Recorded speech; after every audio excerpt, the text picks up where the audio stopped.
اعوذ باللہ من الشیطان الرجیم بسم اللہ الرحمن الرحیم الحمد للہ رب العالمین بارئ الخلائق اجمعین الصلاة والسلام علی سید الانبیاء والمرسلین وعلی آلہ الطیبین الطاہرین المعصومین اما بعد۔ نہج البلاغہ اور ہماری ذمہ داریاں، اس عنوان سے آج ہمارا یہ تیسرا سیشن ہے۔ گزشتہ سیشن میں ہم یہ عرض کر چکے ہیں کہ نہج البلاغہ جناب امیر علیہ السلام کے خطبات، وصیتوں اور خطوط کا ایک مجموعہ ہے۔ اس مجموعے میں بڑے مفصل خطبات بھی ہیں اور امام علیہ السلام کے بہت ہی مختصر سے جملات بھی ہیں۔ ان خطبات و خطوط میں میرے حساب سے جو مکتوبات ہیں یا جو تحریری چیزیں ہیں وہ ان تقریروں سے زیادہ دیر پا ہے۔ آپ اگر دیکھیں گے تو بہت ساری چیزیں ایسی ہیں، بالخصوص دوسرے حصے میں جہاں 79 خطوط یا وصیتیں ہیں، وہ اکثر تحریریں ہیں امام کی۔ جناب امام حسن مجتبی علیہ السلام کو وصیت 31 تو لکھ کے دی ہے۔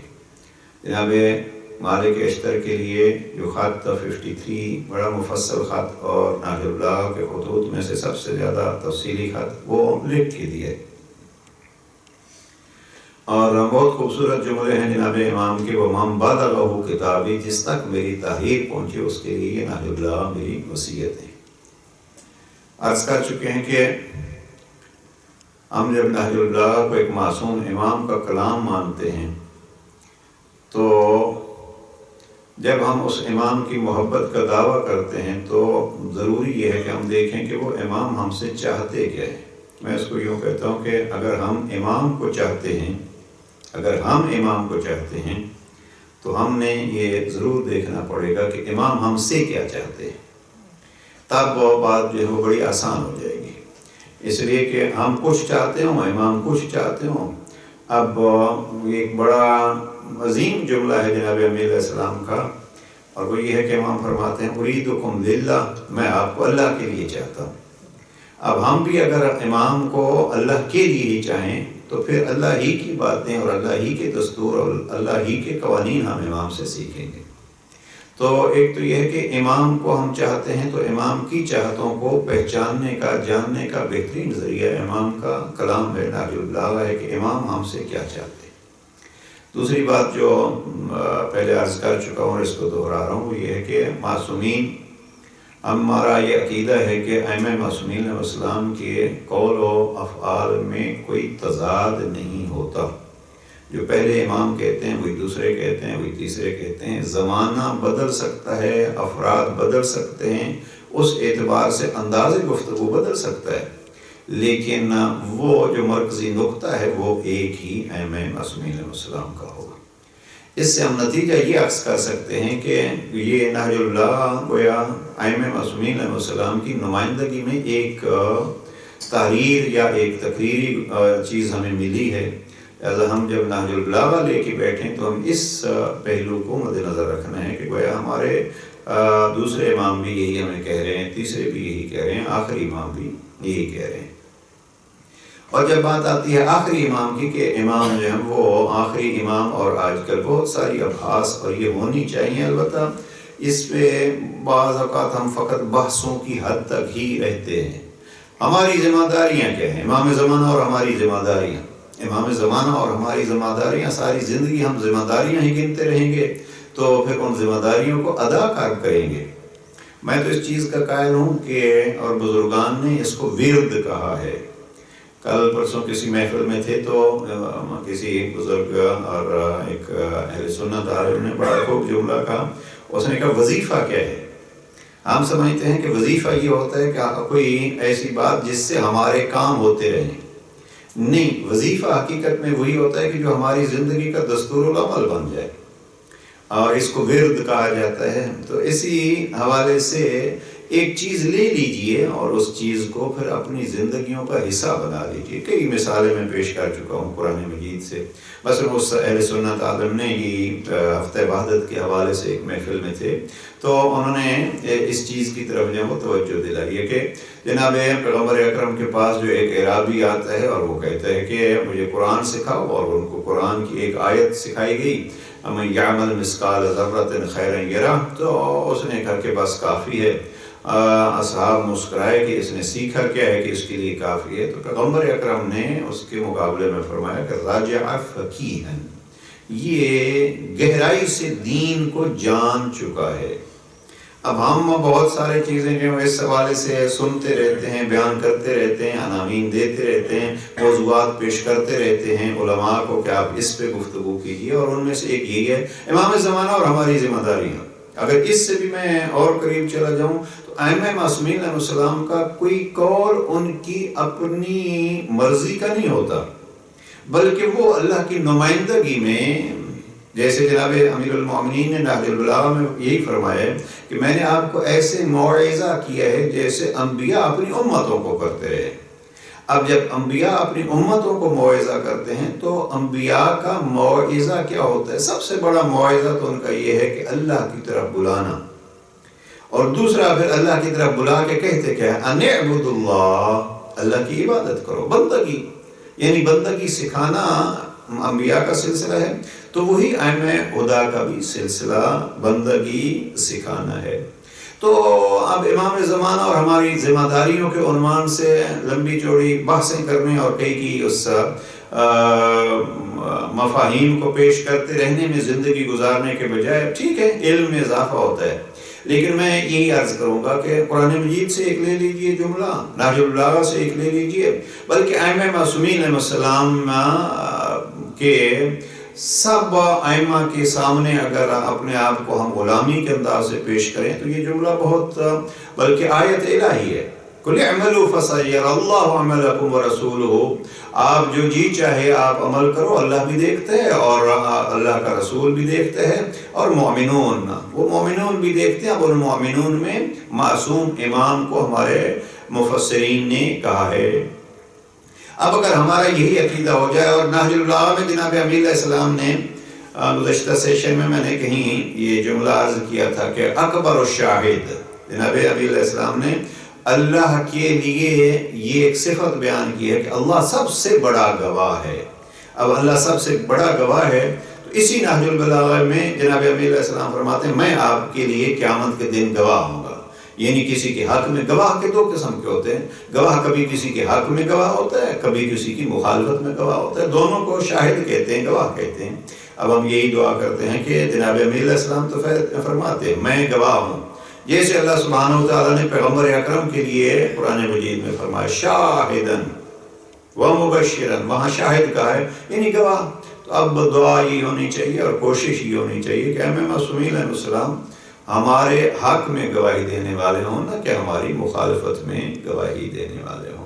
تو جب نہج البلاغہ کو ہم امام کا کلام مانتے ہیں، ائمہ کا کلام جو ہے وہ ایک دوسرے کے مخالف نہیں ہوتا، تو ہمیں یہ قبول کرنا پڑے گا کہ نہج البلاغہ میں جو چیزیں ہیں حقیقت میں وہی چیزیں ہمارے بارے میں امام کی بھی ہیں۔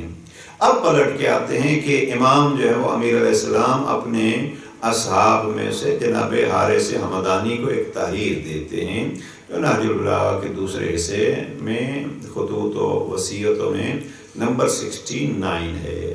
اس کا پچھلے سیشن میں ایک جملہ عرض کیا تھا اور اسی جملے کو لے کے آگے بڑھتے ہیں، اور پھر میں یہ عرض کروں گا کہ اگر ہم امیر علیہ السلام کے اس ایک جملے کو یا کم از کم اس ایک خط کو ہم سمجھ لیں تو ہم اپنی زندگیوں کو سنوار سکتے ہیں، اور یہی ہماری ذمہ داری ہوگی۔ جو حارث ہمدانی کے لیے امام چاہتے ہیں وہی ہمارے لیے بھی چاہتے ہیں، جو سلمان فارسی کو امام نے نہج البلاغہ میں وصیتیں کی ہیں وہی ہمیں بھی متوجہ کرنا چاہتے ہیں، جو تعریف ابو ذر کی ہے وہ ہمارے لیے بھی ہے۔ تو دیکھنا یہ ہے کہ کس پہ کی ہے اور کیوں کی ہے۔ اب حارث ہمدانی کو خط نمبر 69 نہج البلاغہ کا جناب امیر علیہ السلام نے پہلا جملہ فرمایا وَتَمَسَّكْ بِحَبْلِ الْقُرْآنِ وَانْتَصِحْهُ وَأَحِلَّ حَلَالَهُ وَحَرِّمْ حَرَامَهُ۔ اس جملے کو ہم ترجمہ کر چکے ہیں۔ امام فرماتے ہیں کہ اللہ کی رسی کو مضبوطی سے تھام لو. اب اللہ کی رسی قرآن کی رسی مضبوطی سے تھام لو. یہ اب رسی کے معنی اور وہ ہم عرض کر چکے ہیں. تمسک کا معنی جس کا خلاصہ دوبارہ عرض کر رہا ہوں وہ یہ ہے کہ قرآن سے یا کسی کتاب سے تمسک کا معنی یہ ہے کہ اس میں جو دستور العمل ہے اس کو زندگی میں اپنایا جائے اور اس سے اچھی باتیں لی جائیں اور جن سے اس کتاب نے اس دستور العمل نے روکا ہے اس سے روکا جائے. اور یہی امام نے فرمایا وَانْتَصِحْ، اس رسی سے تمسک کرو. اس تمسک کی گویا 3 تفصیلیں امام نے یہاں بیان فرمائی ہیں. وَانْتَصِحْ، آپ کی اچھائی کے لیے اس میں جو باتیں بیان ہوئی ہیں ان کو لے لو. حلالہ، جس کو اس کتاب نے جائز قرار دیا ہے اسے جائز سمجھو. وحرم حرامہ، اور جس کو اس نے حرام قرار دیا ہے اس کو حرام سمجھو. یہ گویا کتاب کے ساتھ تمسک کا حکم ہے.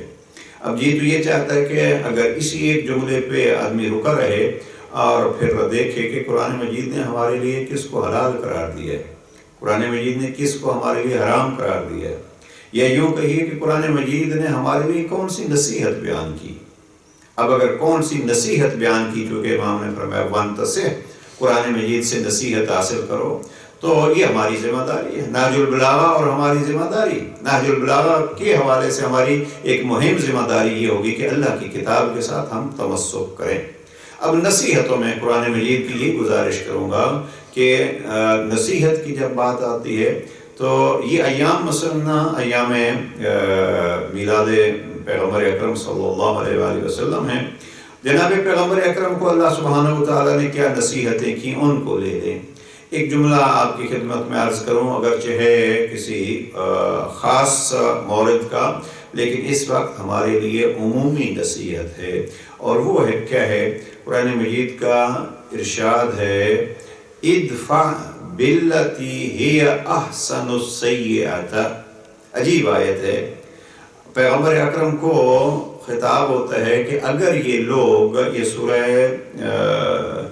مومنون سورہ نمبر 23 کی آیت نمبر 96 ہے، جہاں ارشاد پروردگار ہوتا ہے کہ برائی کو اچھائی کے ساتھ دفع کرو اور دور کرو. اب یہ جناب پیغمبر اکرم کو خطاب ہے. یہ قرآن مجید کی ایک نصیحت ہے جو نصیحت کا پہلا مورد جناب پیغمبر اکرم ہے. اگر ہم اسی کو لے لیں جناب امیر علیہ السلام سے یا نہج البلاغہ کی، یہ نہج البلاغہ سے ہم قرآن مجید کو سمجھ لیں، قرآن مجید کا ایک جملہ اگر ہم ان ایام میں اپنی زندگیوں میں اپنا لیں تو بہت سارے مسائل حل ہو سکتے ہیں.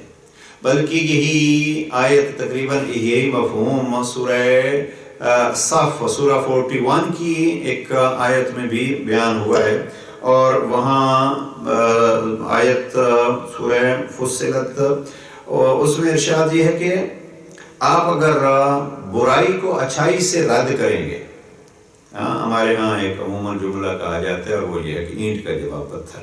اب یہ اینٹ کا جواب پتھر کے بالکل اپوزٹ جو ہے وہ جناب پیغمبر اللہ سبحانہ وتعالیٰ جناب پیغمبر اکرم کو ارشاد فرما رہے ادفع باللتی ہی احسن السیئۃ، برائی کو آپ دور کرو احسن، جتنی اچھائی جتنی نیکی ہو سکتی ہے. اور پھر سورہ صافات میں جو ہے ارشاد فرمایا کہ اگر آپ ایسا کرو گے تو دوسرے لوگ آپ کے دوست بن جائیں گے. یعنی دوستی کا ایک طریقہ یہ ہے کہ اگر کوئی برائی کرتا ہے تو آپ اس کی برائی کو اچھائی کے ساتھ رد کریں، نہ کہ اینٹ کا جواب جو ہے وہ پتھر ہو. اور اس کو جناب امیر علیہ السلام نے نہج البلاغہ میں یہ سمجھتا ہوں کہ قرآن مجید کی اس آیت کی تفسیر جو جناب امیر علیہ السلام نے بیان فرمائی ہے اور وہ زبان زد عام ہے. کتنا خوبصورت تفسیر ہے یا مفہوم امام نے بیان کیا ہے. عاتب اخاک بالاحسان الیہ، کسی بھائی نے تیرے ساتھ برائی کی ہے تو اب تجھے سزا دینی ہے. جناب سزا پہ جی تو چاہتا ہے، لیکن سزا کیسی دینی چاہیے؟ اتنی سخت سزا دینی چاہیے جیسے علی فرماتے ہیں سزا دو. کیسی ہے؟ عاتب اخاک بالاحسان الیہ، آپ اس کو سزا یہ دو کہ اس نے آپ کے ساتھ برائی کی ہے تو آپ بالاحسان الیہ. یہاں اللہ سبحانہ وتعالیٰ نے قرآن مجید میں کیا فرمایا؟ ادفع باللتی ہی احسن السیئۃ، وہاں جناب امام فرماتے ہیں عاتب اخاک بالاحسان الیہ، وہ آپ کے ساتھ زیادتی کر رہے ہیں، وہ آپ کو نقصان پہنچانے کے در پہ ہے، آپ اس کے احسان کے در پہ رہیے۔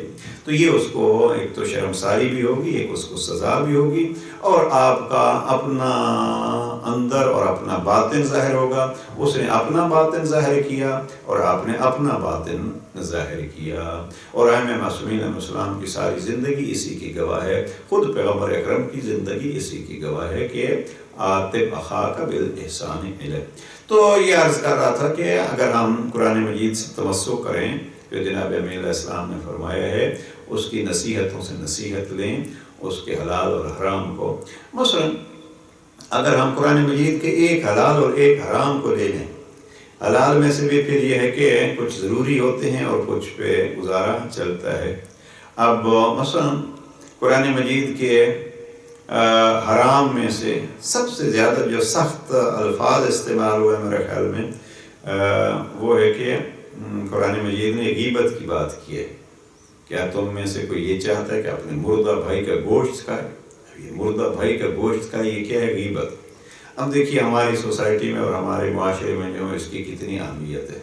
ہم تو جب تک محفل ہی نہیں جمتی جب تک ہم دو چار لوگوں کے پیچھے جو وہ بات نہیں کر لیں، اور وہ بات بھی وہ کہ نہ اس کا کوئی گھاٹا ہے نہ ہمیں کوئی فائدہ ہے۔ بعض اوقات تو جو ہے لوگ اپنے ذاتی فائدے کے لیے کسی کی بات کر دیتے ہیں، اکثر جو ہے وہ جناب امین علیہ السلام نے خود یہ فرمایا یہ کسی کی حقارت کی نشانی ہے۔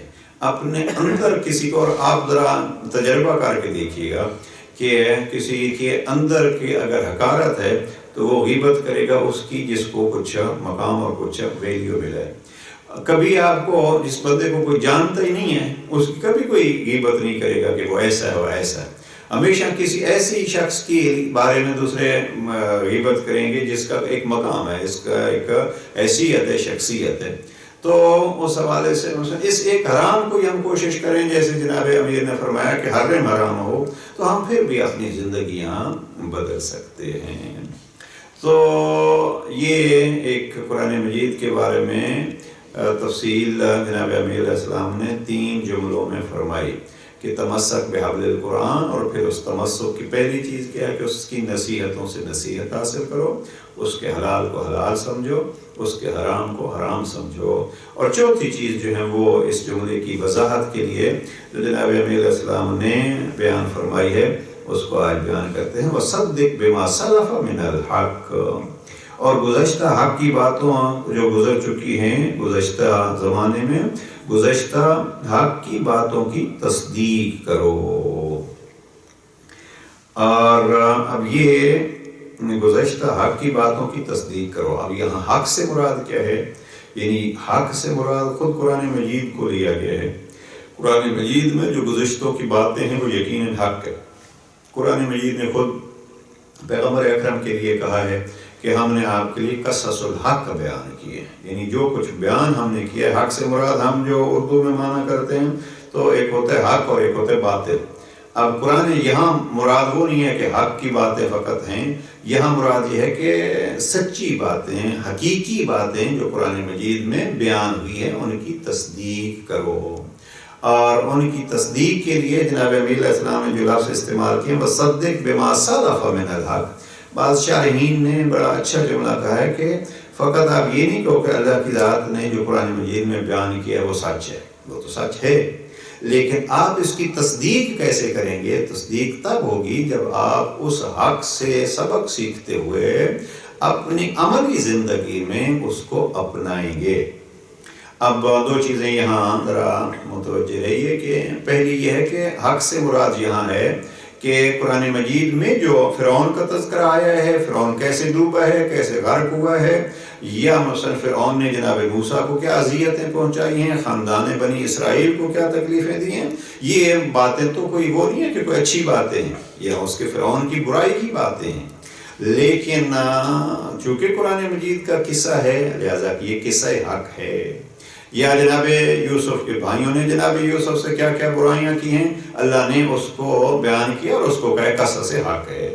لہذا مقصد یہ ہوا کہ قرآن میں جو قصے بیان ہوئے ہیں، قرآن میں جو واقعات بیان ہوئے ہیں، ان کو سچ سمجھیے اور پھر تصدیق ہمیں کیا کرنی ہے، تصدیق ہم نے عملاً کرنی ہے۔ اب مثلا قرآن مجید کے مجھے جو قصے دو پسند ہیں وہ اکثر میں عرض کیا کرتا ہوں، اور ایک کو تو رب نے بھی قصہ کہا ہے اور وہ ہے قصہ جناب یوسف، اور پورا ایک قصہ ہے، پورا ایک سورہ ہے، اور تفصیلی ترین قصہ جو ہے وہ قصہ یوسف ہے، سینکڑوں اس میں یا کم از کم 110 جو ہیں علماء کرام نے اس سے نکالے ہیں۔ دوسرا ہے قصہ اصحاب کہف۔ اب اس میں سے ہم نے یہ قصہ یوسف پڑھا تو اس میں ہم نے ذرا اس پہ غور کیجئے کہ جناب یوسف کا قصہ اللہ سبحانہ وتعالیٰ نے بیان کیا، اور جناب یوسف علیہ السلام نے جو اپنی زندگی گزاری اس سے ہم آشنا ہوئے۔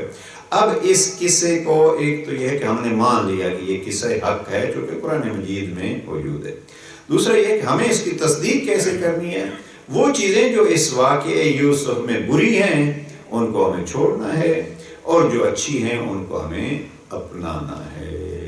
اب یہ ہوگا حقیقت میں جو جناب امیر علیہ السلام نے فرمایا ہے کہ وَصَدِّقْ بِمَا سَلَفَ مِنَ الْحَقِّ، گزشتہ زمانے کی جو حق کی باتیں ہو چکی ہیں ان کی تصدیق کرو۔ اب اس کی تفصیل میں نہیں جاتے ہم کہ مثلا خود قصہ اصحاب کہف، اب یہ قصہ اصحاب کہف سے ہم کیا سیکھ سکتے ہیں؟ اب ایک قصہ ہے، اب وہ زمانہ نہ وہ غاریں ہیں اور نہ وہ، ابھی وہ تو غاروں میں چھپے رہے، آج کل تو موبائل فون جو ہیں وہ جتنی گہرائی میں آپ جائیں گے، یہ میرے خیال میں بنا ہی اس لیے ہے کہ آپ کے، اور اب تو بہت ساری چیزیں ایسی ہیں کہ آپ کہاں ہیں یہ آسانی سے معلوم کرنے کا ایک ذریعہ ہے، کہاں چھپیں گے، کہاں آپ جائیں گے۔ اصحاب کہف سے کیا ہم یہ سیکھ سکتے ہیں کہ وہ ایک بہت بڑی غار میں تھے اور وہاں پوشیدہ تھے؟ پہلے تو یہ ہے کہ اس قصے سے ہم جو ہے یہ سیکھ سکتے ہیں کہ اللہ جب کسی کو محفوظ کرنا چاہتا ہے تو پوری حکومت بھی اس کے مخالف ہو تو اس کے اپنے طریقہ کار ہیں، وہ اپنے طریقوں سے انسان کو ان حکومتوں سے بچا بھی لیتا ہے، چھپا بھی لیتا ہے، اور پھر ان کو دکھا بھی دیتا ہے کہ آپ بھی دیکھ لو 300 سال بعد ہی کہ کامیابی کیا ہوتی ہے۔ اور میں جو اس قصہ فرض کیجیے طالب علم کے عنوان سے قصہ یوسف، قصہ اصحاب کہف سے اگر مجھے پوچھا جائے کہ اس دور میں آپ کیا تصدیق کیسے کرنا چاہتے ہیں، تو ہم یہی کہیں گے کہ اللہ سبحانہ وتعالیٰ کا ارشاد ہے کہ کبھی اپنے افراد کی قلت کی وجہ سے گھبرایا نہیں کیا کیجیے، اس لیے کہ بہت سارے اس دور میں بھی ہم نے دیکھے ہیں کہ بڑے ذی شعور افراد ہوتے ہیں، لیکن تعداد کی کمی کی وجہ سے جی ہم کیا کریں، ہم کیا کریں، کوئی پوچھ لیجئے قصہ اصحاب کہف سے کہ ہم کیا کریں۔ رب کریم نے کئی دفعہ میں عرض کر چکا ہوں، جہاں اسی اعتبار سے جو وہ تعداد بھی ان کی مشخص نہیں کی، 3 ہیں، 5 ہیں، 7 ہیں، ابھی 3 5 7 جو ہوں جتنے بھی ہو جاؤ، اور میں اکثر یہ آیت پیش کرتا رہتا ہوں کہ قوموا للہ مثنی و فرادا، اللہ کے لیے قیام کرو، اللہ کے لیے اٹھ کھڑے ہو، اللہ کے مشن کو بڑھانے کے لیے آگے بڑھو، آپ 2 ہو تو بھی اور آپ 1 ہو تو بھی، یعنی اگر 2 میں سے 1 چھوڑ جائے تو تب بھی آپ مثلا ایام میلاد جناب پیغمبر اکرم ہیں، میں کہیں کل پرسوں عرض کر رہا تھا کہ اللہ کی محبت کا معیار اللہ نے خود قرار دیا ہے پیغمبر اکرم کی اطاعت کو، قل ان کنتم تحبون اللہ فاتبعونی یحببکم اللہ۔ اب محبت کا معیار جیسے جناب امیر المومنین نے دکھایا اور وہ نہج البلاغہ میں بھی موجود ہے کہ میں نے کبھی زندگی میں پیغمبر اکرم کے ایک حکم کی بھی نافرمانی نہیں کی۔ اب یہاں اگر ایسے واقعات بھی آئے اور ایسے موڑ، بالخصوص جنگ احد کے بارے میں مشہور ہے کہ بہت سارے افراد پیغمبر اکرم کو اس ایک اعلان کی وجہ سے کہ پیغمبر مارے گئے چھوڑ کے چلے گئے، لیکن نہ جناب امیر علیہ السلام پھر بھی نہیں گئے۔ اب اگر یہ ہو کہ سارے جو جا رہے ہیں، ذرا اس پہ غور فرمائیے گا، سارے جو چلے گئے ہیں سب جو چھوڑ گئے ہیں تو ہم بھی چلے جائیں گے تو کیا ہوگا؟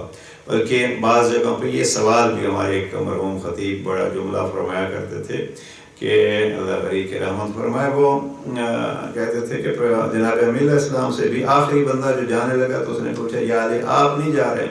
تو جناب امیر علیہ السلام نے یہ کہا کہ پیغمبر اکرم جو مارے گئے ہیں تو آپ کیوں نہیں جا رہے؟ تو جناب امیر علیہ السلام نے یہ فرمایا کہ اگر پیغمبر مارے گئے ہیں تو پھر جا کے اپنی جان بچا کے اس کی کیا ضرورت ہے؟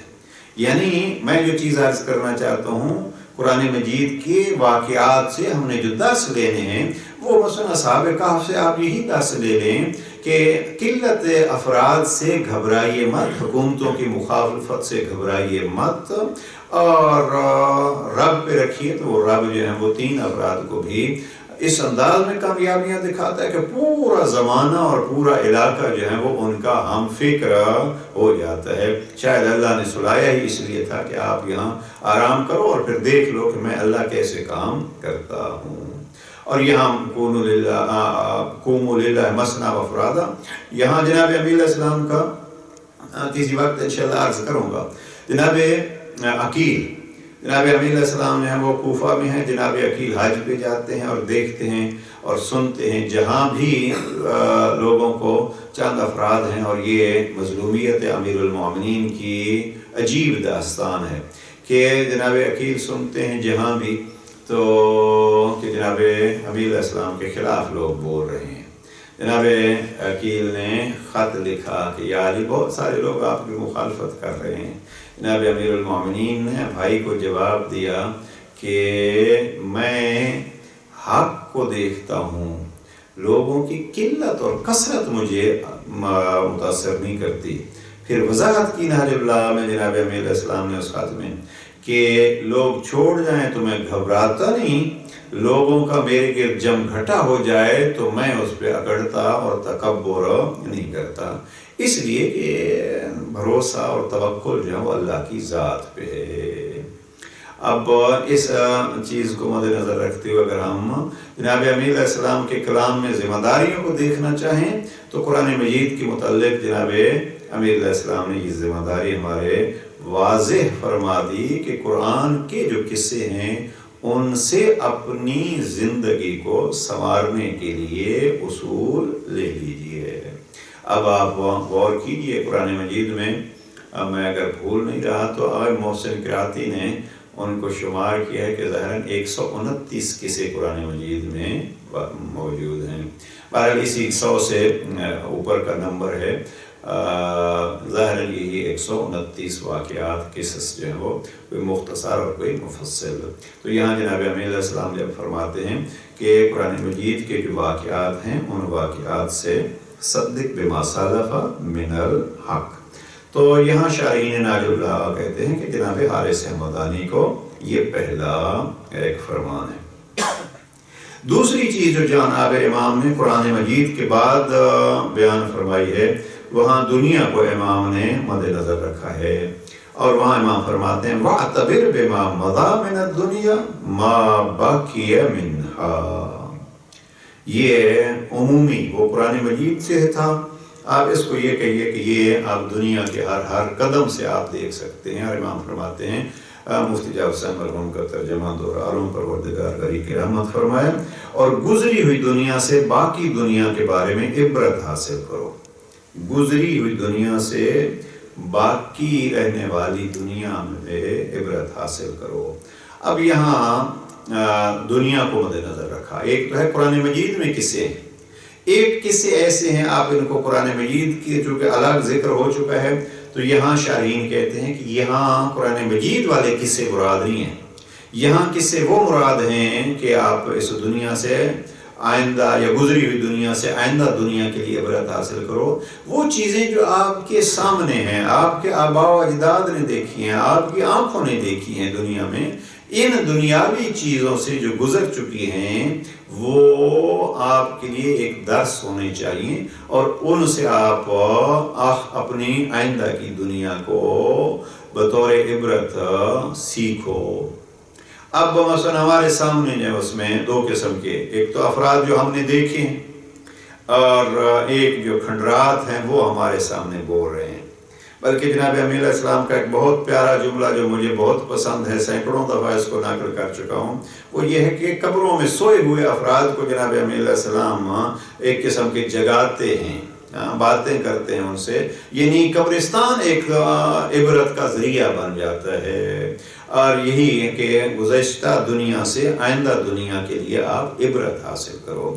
عبرت یہ ہوتا ہے کہ کسی چیز کو دیکھ کے ہم اپنی زندگی کو پہچان سکیں۔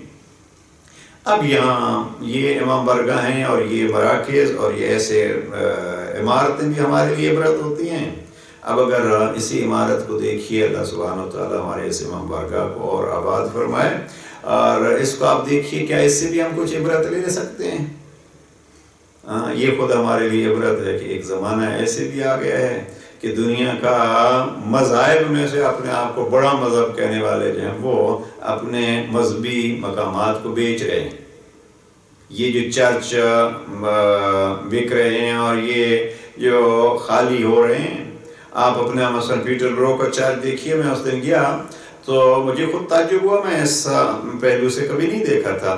یہ تو کہ یہ کتنا پرانا ہے، آپ کو معلوم ہے کہ یہ چرچ جو پیٹر برو میں چرچ ہے، یہ ظاہراً 1280-82 کا جو ہے وہ ہے، 1280-82 کا، یعنی 700 سال سے زیادہ کا یہ چرچ جو ہے وہ ہمارے ہاں موجود ہے۔ اب اس کی عبارت دیکھیے، کتنی مضبوط عمارت ہے اور کتنی خوبصورت عمارت ہے، لیکن آپ اس کی جناب امین علیہ السلام فرماتے ہیں ایک زمانہ ایسے آئے گا مسجدیں تعمیر کے اعتبار سے عالی شان ہوں گی، یعنی ان کی دیواریں اور ان کی اینٹیں اور ان کا جو مٹیریل ہے وہ بہت شاندار ہوگا، لیکن ان کی عبادت یا ان کی کہیے تعمیر افراد جس مقصد کے لیے مسجد بنائی گئی ہے وہ آپ کو کچھ اس میں نظر نہیں آئے گا۔ تو ہم اگر اسی کو لینا چاہیں تو یہ چھوٹی چھوٹی چیزیں ہوتی ہیں جو ہمارے لیے عبرت بن سکتی ہیں۔ اب ان کا قرآن مجید میں قصہ نہیں ہے، بلکہ ہماری آنکھوں کے سامنے اس کا قصہ ہے۔ اور پھر قبرستان والوں کو جو جناب امین علیہ السلام سلام کرتے ہیں تو وہ بھی وہی افراد ہیں جن کو ہم اپنے سامنے دیکھ رہے ہیں کہ یہ ہمارے سامنے جو ہیں وہ سوئے ہوئے ہیں افراد۔ تو ایسی صورت میں عبرت اس دنیا کے لیے وہ عبرت کے لیے کیا جوش مرحوم نے بڑا خوب کہا، عبرت کے لیے ڈھونڈ کسی شاہ کی تربت، اور پوچھ کہاں ہے تیری شان حکومت، کل تجھ میں بھرا تھا جو غرور آج کہاں ہے، اے کاسہ سر بول تیرا تاج کہاں ہے۔ یہ اس میں عبرت لفظ استعمال کیا مرحوم جوش ملی آبادی نے۔ تو اب ہم نے اپنی آنکھوں سے بڑے بڑے شاہ دیکھے ہیں اس عمر میں، یعنی ان چند دہائیوں میں بڑے شاہ دیکھے ہیں جن شاہ کے جو ہیں وہ اپنے شاہی علاقے میں قبریں بھی نہیں ملیں۔ تو عبرت کے لیے ڈھونڈ کسی شاہ کی تربت۔ تو یہ دنیا جناب امین علیہ السلام فرماتے ہیں کہ گزر گئی جو آپ کے سامنے سے، اس سے عبرت لیجئے تاکہ آئندہ جو ہے اس میں، اب ہم آئندہ کے لیے ان شاہوں سے ہی مثلا کیا عبرت لے سکتے ہیں؟ ہم نے مثلا دیکھے، ہم نے شاہ ایران کو بھی دیکھا ہے، ہم نے صدام کی وہ نہ کہی ہوئی شہنشاہیت کو بھی دیکھا ہے، ہم نے لیبیا جیسے اس ممالک کو دیکھا ہے، ہم نے اپنے ملک پاکستان میں دیکھا ہے، ہم نے ہندوستان کی وہ جو سمجھتے تھے کہ اب ہمارے خاندان میں یہ حکومت ہوگی، ان افراد کو بھی دیکھا ہے، کہاں گئے، کیا ہوا؟ اس سے ہمیں یہ معلوم ہوتا ہے کہ اپنی طاقت اور اپنے اس میں سوچ اور اپنی فکر پہ گھمنڈ مت کیجئے، اس لیے کہ یہ زمانہ کسی کا نہیں ہے، کسی کے ساتھ نہیں رہتا، آج کون ہے کل کون ہوگا۔ تو یہ ایک سلسلہ جو ہے وہ عبرت کا جو ہم اپنی آنکھوں کے سامنے گزرے ہوئے واقعات سے لے سکتے ہیں۔ تو یہ ہے جناب امین علیہ السلام کا، یعنی یہ قرآن مجید ایک مقام پہ، اور وَاعْتَبِرْ بِمَا مَضَىٰ مِنَ الدُّنْيَا مَا بَقِيَ مِنْهَا۔ پھر اس کو تھوڑا سا جناب امین علیہ السلام نے مزید بھی واضح فرمایا، اور فرمایا کہ فَإِنَّ بَعْضَهَا يُشْبِهُ بَعْضَهَا، اس لیے کہ دنیا کے بعض اوقات یا دنیا کے بعض زمانے دوسرے بعض کے مشابہ ہوتے ہیں۔ یہ ہمارے ہاں ایک بڑا مشہور جملہ ہے اور یہ ہے کہ تاریخ کو دہراتی ہے یا تاریخ اپنے آپ کو دہراتی ہے۔ اس کا مقصد یہ ہے کہ حالات ایک جیسے ہی آتے جاتے رہتے ہیں۔ وہ میں نے کبھی کسی وقت عرض کیا تھا کہ کسی بڑے محل کے دروازے پہ کوئی فقیر آ گیا اور اس نے کہا کہ جناب ہمیں یہ رہنے کی جگہ دو گے، کچھ ٹائم میں یہاں ٹھہر سکتا ہوں۔ تو اس نے غصے سے کہا یہ کوئی مسافر خانہ ہے؟ تو اس نے کہا اچھا یہ کیا ہے؟ تو انہوں نے کہا یہ ہمارا مکان ہے، یہ ہمارا مال ہے، یہ اس میں۔ انہوں نے کہا اچھا چلے نہیں رہنے دیتے تو میرے ایک سوال کا جواب دے دے، اور وہ کیا ہے کہ آپ سے پہلے کون رہتا تھا؟ تو انہوں نے کہا ہمارے آبا و اجداد کا یہ سلسلہ۔ انہوں نے کہا اس سے پہلے ان کے آبا و اجداد نے تعمیر کیا تھا۔ تو ایک دو نسلیں اس نے گنوائیں۔ تو اس نے کہا مسافر خانہ کیا ہوتا ہے؟ مسافر خانہ بھی تو یہی ہوتا ہے، کبھی کوئی رہتا ہے، کبھی کوئی رہتا ہے، کبھی آج کوئی آیا اور اس نے کرایہ دیا۔ تو آپ بھی یہی تو کہہ رہے ہیں آج آپ ہیں، کل کوئی تھا، کل کوئی تھا۔ تو اس کا مقصد یہ ہے کہ آج آپ ہیں تو کل آپ نہیں ہوں گے، کل کوئی اور ہوگا۔ تو اس کے حالات ایک جیسے چلتے رہتے ہیں۔ اور پھر امام فرماتے ہیں وآخرها لاحق بأولها، جو دنیا کا مفتی جعفر حسین مرحوم نے ترجمہ یہ کیا ہے کہ اور اس کا آخر بھی اپنے اول سے جا ملنے والا ہے۔ جتنی بھی رہے دنیا، کوئی 100 سال بھی زندگی گزارے، 1000 سال بھی گزار لے، بات وہی ہوگی جو پہلے مسلمان آئے چلے گئے، اس کو بھی چلا جانا ہے، اس کا آخر بھی اسی کے ساتھ ملنا ہے۔ اور آخری جملہ اس حصے کا یہ بھی دنیا سے متعلق ہے، وَكُلُّهَا حَائِلٌ مُفَارِقٌ۔ یہ فصاحت علوی کا ایک بہترین نمونہ ہے، اور سید رضی اسی لیے ایسی چیزیں جو ہیں نکال کے پیش کرتے رہے۔ امام فرماتے ہیں کہ وَكُلُّهَا حَائِلٌ، یہ دنیا سب کی سب جو ہے وہ زائل ہو جانے والی ہے، ختم ہو جانے والی ہے، اور مفارقن بچھڑ جانے والی ہے۔ میری بات شارعین کی یہاں جملات اگر آپ توجہ فرمائیں گے تو یہ دنیا ختم ہونے والی ہے اور یہ دنیا بچھڑ جانے والی ہے۔ اب ہم عمومی طور پر اس کا مفہوم لیں تو وہی ہوتا، بات تو وہی ہے کہ یہ دنیا چلی جائے گی، لیکن اگر مکارم نے یہاں ایک جملہ پہ ہمیں امام تفسیر میں اس میں کیا ہے، وہ فرماتے ہیں کہ زائل اور مفارق میں فرق یہ ہے کہ زائل یہ ہے کہ آپ کے سامنے سے وہ چلی جائے گی، ختم ہو جائے گی، فنا جس کو ہم کہتے ہیں، یہ دنیا فنا ہو جانے والی ہے۔ لیکن مفارق یہ ہے کہ اگر فنا وہ نہیں ہوگی تو آپ بہرحال اس کو چھوڑ کے چلے جائیں گے۔ یعنی یہ نہیں ہے کہ ابھی ہر چیز ظاہر ہو جانے والی ہے، ممکن ہے بڑی قیمتی چیزیں یہاں باقی رہیں، لیکن اگر وہ باقی رہیں گی بھی صحیح، پہلے تو یہ ہے کہ بڑی قیمتی بڑی مضبوط چیزوں کو ہم نے زلزلوں اور اس قسم کے چیزوں سے جو ہے وہ برباد ہوتے ہوئے دیکھا ہے، لیکن اگر وہ باقی رہتی بھی ہیں تو یہ یاد رکھیے کہ ان باقی رہنے والوں کے لیے ہم باقی ہمیشہ نہیں رہیں گے۔ یعنی دو پہلو جو ہیں وہ اس دنیا کے ہیں، ایک تو یہ ہے کہ وہ جانے والی ہے، دوسرا یہ ہے کہ اگر وہ نہیں جانے والی تو ہم چھوڑ کے چلے جائیں گے۔ لہٰذا یہ ہیں دو ذمہ داریاں جو جناب امیر علیہ السلام نے نہج البلاغہ میں ہمیں بتلائی ہیں۔ پہلی کیا ہوئی؟ اللہ کی کتاب کے ساتھ تعلق، اور دوسری یہ ہے کہ اللہ کے بنائی ہوئی اس دنیا سے عبرت اور سبق حاصل کرنا۔ اب اگر میں اس کو اس پہلو سے بیان کروں کہ کتابیں دو ہیں، ایک کتاب ہے جو اللہ نے نازل کی ہے، ایک کتاب ہے جو دنیا کی صورت میں اللہ نے ہمارے سامنے رکھی ہے۔ اب وہ اپنی طرف سے کہنے کی باتیں، یہ دنیا جو ہے وہ دکھا کر عبرت اور سبق دینے کی باتیں ہیں۔ میں سمجھتا ہوں کہ یہ لفظ استعمال ہوتا ہے آیات۔ قرآن مجید کی آیتیں ہیں، جیسے ہمارے ہاں شمار کرتے ہیں 6600 اور کچھ آیات ہیں، تو وہ آیات اپنی جگہ پہ، لیکن زمین کا چپا چپا اور زمین کی ہر چیز جو ہے وہ اس کی آیت ہے۔ اور قرآن مجید میں بھی جو اس کی آیات کا زیادہ زور ہے وہ یہی بتلاتی ہے، جیسے پہلے سورہ میں بھی کہا ہے کہ سب تعریفوں کے قابل بس اللہ ہے، وہی مالک ہے، اور اس دنیا میں بھی یہی ہے کہ مالک حقیقی وہی ہے۔ جنہوں نے اپنے ملکیت جتلائی ہے ان کو اللہ نے فنا کر کے یہ بتلایا کہ ملکیت کسی اور کی نہیں ہے۔ اللہم مالک الملک تعطی الملک من تشاء۔ اب اس میں ایک چیز اضافہ کرتا جاؤں کہ اب اگر کسی کو کچھ ملکیت چاہیے، کسی کو کچھ چاہیے، جیسے میں اکثر وہ بیان کرتا رہتا ہوں کہ میں دیر پا رہوں، دیر تک رہوں، تو اس کا ایک اصول اللہ نے قرآن میں بیان کر دیا ہے۔ اب جو مالک ہے، آپ اگر ملکیت لینا چاہتے ہیں تو اس مالک کے جتنے قریب ہوں گے بہت ساری چیزوں کی آپ کو ملکیت حاصل ہو جائے گی، یا اگر باقی رہنا چاہتے ہیں تو اس باقی رب کے ساتھ اپنا تعلق جوڑ لیجیے۔ تو یہاں جناب امیر علیہ السلام جو ہے وہ دنیا کے فنا کو بتلا کے کہ دنیا ختم ہونے والی ہے، یا وہ چھوڑ کے چلے جانے والی ہے، یا آپ چھوڑ کے اس کو جانے والے ہیں۔ اب دونوں صورتوں میں اگر آپ باقی رہنا چاہتے ہیں تو اس کا بھی ایک ذریعہ ہے۔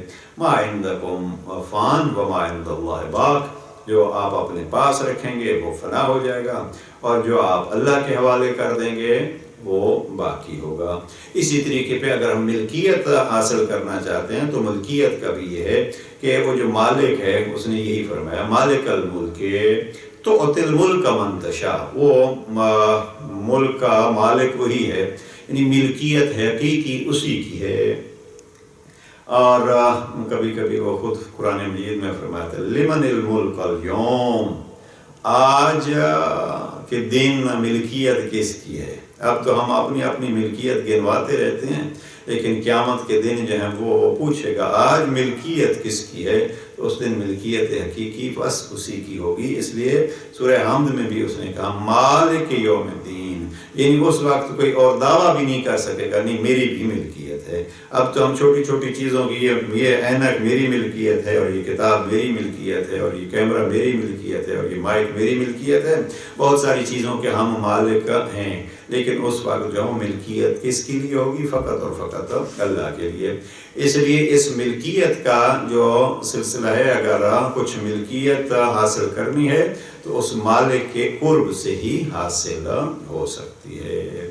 لہٰذا یہی ہے ہماری ناج البلاغہ کے سامنے ذمہ داری کہ جو ذمہ داریاں ہمیں امیر المومنین نے بتلائی ہیں ان کو اپنی زندگی میں اپنایا جائے۔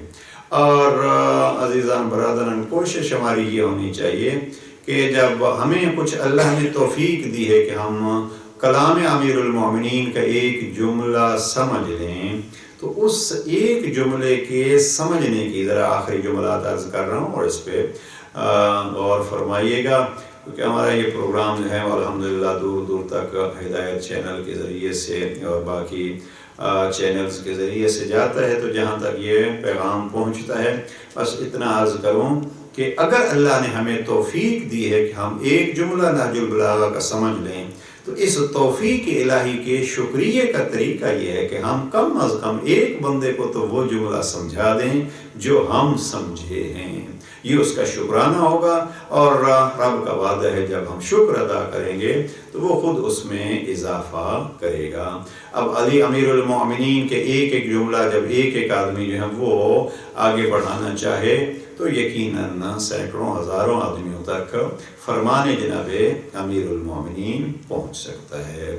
تو آخری جملہ یہ کہوں کہ جہاں تک آواز جا رہی ہے، آئیے کوشش کریں ہم اپنے آپ کو مقام حارث احمدانی کی جگہ پہ بٹھائیں، اور پھر تصور یہ کریں یہ خط مالک جناب امیر المومنین نے جناب حارث احمدانی کے لیے نہیں لکھا، علی مخاطب ہے مجھ سے، اور میں پڑھ رہا ہوں وہی خط جو جناب امیر نے میرے لیے لکھا۔